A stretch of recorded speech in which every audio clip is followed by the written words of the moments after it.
You spent the whole Saturday cleaning, moving things, wiping surfaces, finally putting everything where it belongs. And for a moment, just a moment, your home felt like it was breathing again. By Wednesday, you couldn't tell you'd touched it. There's the pile on the counter, the bag that never made it to its place, the chair that silently collects everything that doesn't have a home. And the worst part isn't the mess. It's the feeling underneath it. That quiet, exhausting sense that no matter how hard you try, it always comes back. That maybe the problem is you. It isn't.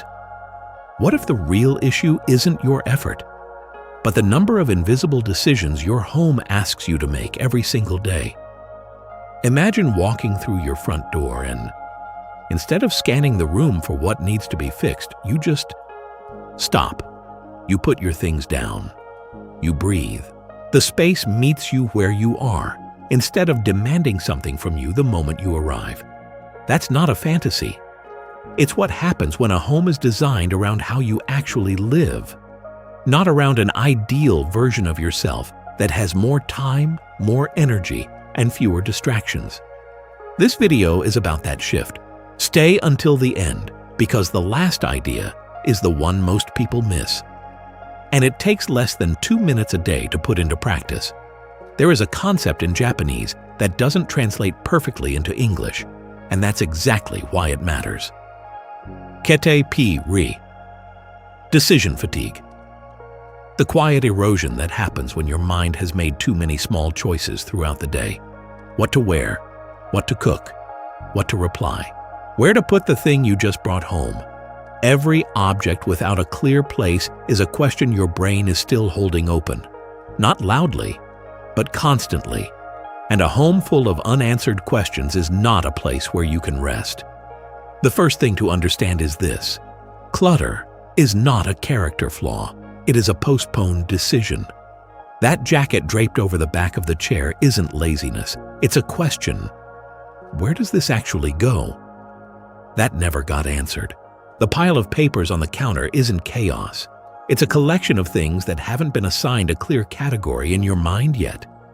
When you see your home through this lens, something changes. You stop blaming yourself. You start asking better questions. What decision does this object require from me every time I see it? And is there a way to answer that question once, so I never have to answer it again? This is the foundation of what the Japanese call kaizen, the practice of small, continuous improvements, not a dramatic overhaul, not a perfect system, just one answered question at a time. The second idea is one that most organization advice completely ignores. Your home should work for your real life, not the life you plan to have. Many of us design our spaces, or try to organize them, around who we want to be.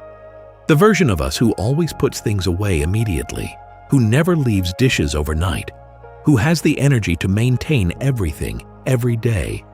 But some days you have 30 minutes.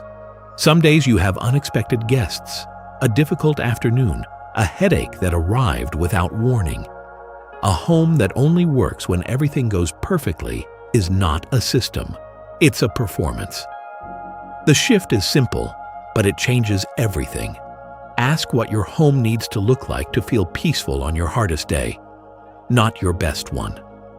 If you've been looking for a way to turn that kind of thinking into a daily practice, there's something in the first pinned comment worth seeing.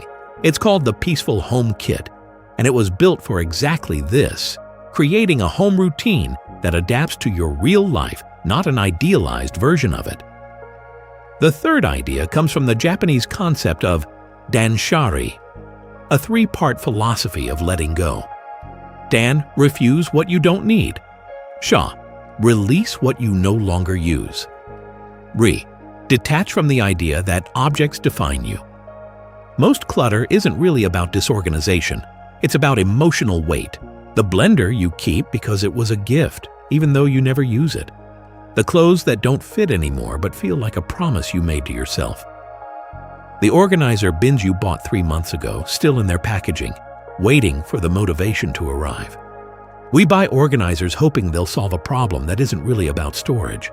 It's about how we feel about the things we own. When you start to see objects as decisions that are costing you mental energy every time you look at them, letting go becomes something different. Not loss, relief. The Letting Go Planner included in the kit is built on this exact philosophy. It doesn't ask you to throw things away. It asks you to understand why you're keeping them. And gently, it helps that answer become clearer. The fourth idea is about rhythm. A home doesn't fall apart all at once. It falls apart in the space between small habits that were never built. The kitchen becomes overwhelming because 10 small moments of "I'll deal with it later" accumulated into a Saturday that you didn't want to give up. The bedroom became a staging area because there was never a clear, frictionless path for things to go back where they belong. Small, recurring maintenance replaces the exhausting, deep clean cycle. Not because it requires more discipline, but because it requires almost none. When a habit is small enough, it doesn't feel like effort. It feels like the natural end of something, the natural close of a moment. The home maintenance tracker in the kit organizes these small recurring tasks by day, week, month, and season. Nothing accumulates into an overwhelming weekend. Nothing is forgotten. The home stays consistently peaceful. Not because you're working harder, but because the work is distributed so evenly you barely notice it. The fifth idea is perhaps the most important. It's not about the objects at all. The way your external space feels is a reflection of how much mental space you have to maintain it.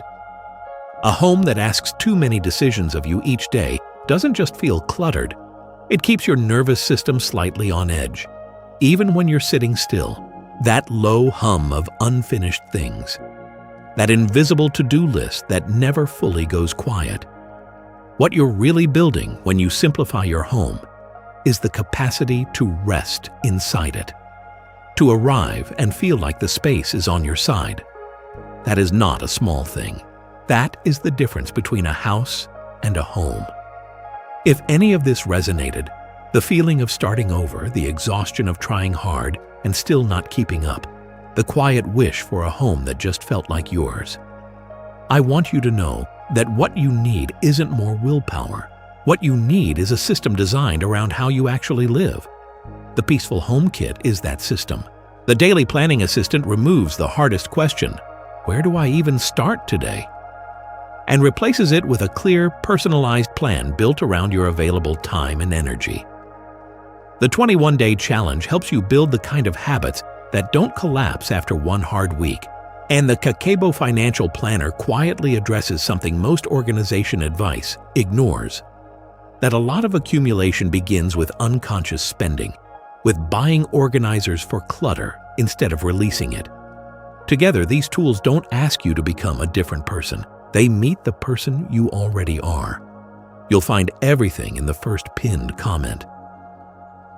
And if it speaks to you, it's there for you right now. Because a peaceful home isn't a reward for being perfectly organized. It's something you can start building today, exactly as you are.